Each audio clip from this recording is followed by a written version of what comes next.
From those around,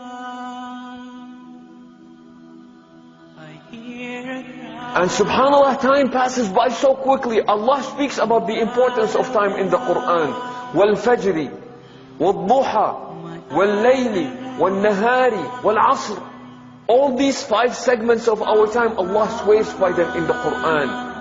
By the early morning, by dawn, daytime, nighttime, by the afternoon, by the asr, Allah swears by it all the time. But time passes by so quickly nowadays. In the hadith, the Prophet ﷺ said that towards the end of time, Allah takes the barakah, the blessings away from time. And then He continues to say, the barakah will be stretched out of time so much so that an entire year would feel as if it was a month. A month would pass by so quickly as if it was a week. A week would pass by so quickly as if it was a day. A day would pass by so quickly as if it was a moment. We come at the end of the day and you are just amazed. What happened to my today? People are amazed as how quickly the weekend is coming. You know, the weekend is over before I even felt it. The month is over, it's time to pay rent. And I am not over the rent. I'm not over the rent from last month, and it's already time to pay rent for this month. Time passes by so unbelievably quickly, subhanallah. Said that Al-Fakhr al-Razi was once walking in the market. When he heard a man saying, Ya ayyuhan nas ishtaru minni fa inna bida'at al-waqt. He was begging people saying, oh people, please buy from me, for I am selling time. And Imam al-Razi is thinking to himself, the man is a fool. How do you sell time? He said, I kept looking for the man, and the closer I got, the harder and the more intense his plea became. Ya ayyuhan nas ishtaru minni, begging people, Ya, oh people, please buy from me. I am selling time. And he said, I really wanted to see how he sells time. He said, the closer I got, the louder he got. He said, then I got to him, and the man was selling ice. The man was selling ice. So he said, every minute that passes by, he's losing money. He said, Wallahi, it was at this moment I understood what Allah meant when He said, وَالْعَصْرِ إِنَّ الْإِنسَانَ لَفِي خُسْرٍ. By the token of time, indeed, man is in loss. And that is why the Prophet ﷺ speaks about this, and he says, نِعْمَتَانِ مَغْبُونٌ فِيهِمَا كَثِيرٌ مِّنَ النَّاسِ. He said, 2 blessings, people undersell. You know, when you are in business, you're supposed to value the product that you have. And you're supposed to give it a price that matches the value of that product. You cannot sell something that is so valuable for so cheap. But then the Prophet ﷺ said, there are 2 blessings that people undersell. What is it, O Prophet of Allah? He said, as-sahhatu wal-faragh. He said, to be healthy and to actually have time on you. Have leisure time. Because subhanallah, the time that passes by, we can never recall this. You know, time is not like our cell phone plan. It does not roll over. Because you have extra minutes that were not used last year, don't expect that they will carry over to the next year. Once you lose it, it is gone. And sometimes, subhanallah, we don't appreciate time.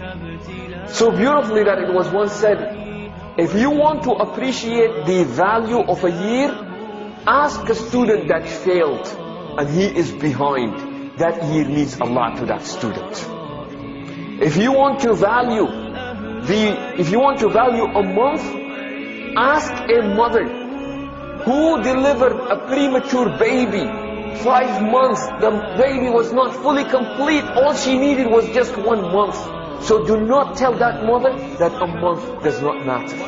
That month means a lot to that mother.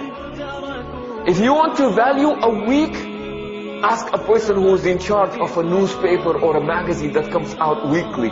Every day to that person is a deadline. If you want to appreciate a day, just tell the mother or the wife or the husband who are waiting for somebody to arrive tomorrow, but they can't wait because they're just so unbelievably happy about it. Subhanallah, you want to appreciate a minute? Ask a person that just missed their flight by a minute. You know how often that happens? You make it to the gate and they say, just missed it, man. You just missed it. You want to appreciate a second? Ask a person that just got out of an accident. Say, it was just a second ago the car passed by. I just passed and the accident took place. A second means a lot.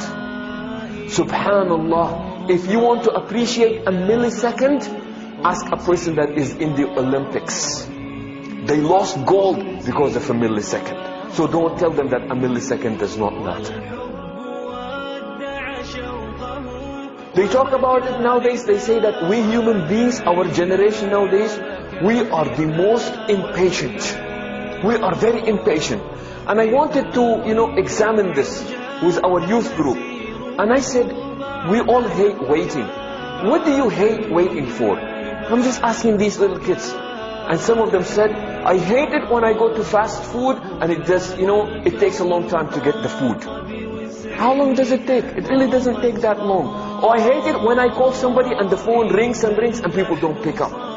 We can't even wait that long. My favorite is when one kid said, I hate it when I'm on my computer and I wait for something to download. Said, I hate that. So we're becoming so impatient as a result of this. They opened a fast food restaurant in Italy. And one of the villagers came out and he said, what is this? He said, it's McDonald's, it's fast food. And he looked at it and he said, Subhanallah, since when is food supposed to be fast? So he opened a restaurant and he called it Slow Down Now. Somebody picked up on the idea and they actually made a website out of it, slowdownnow.org.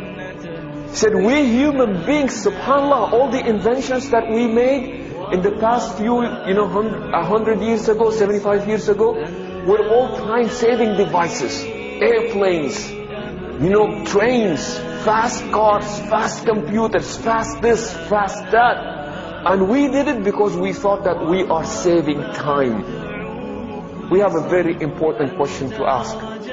Where is the time that we saved? We really did not save time. What we did is that we just rushed ourselves.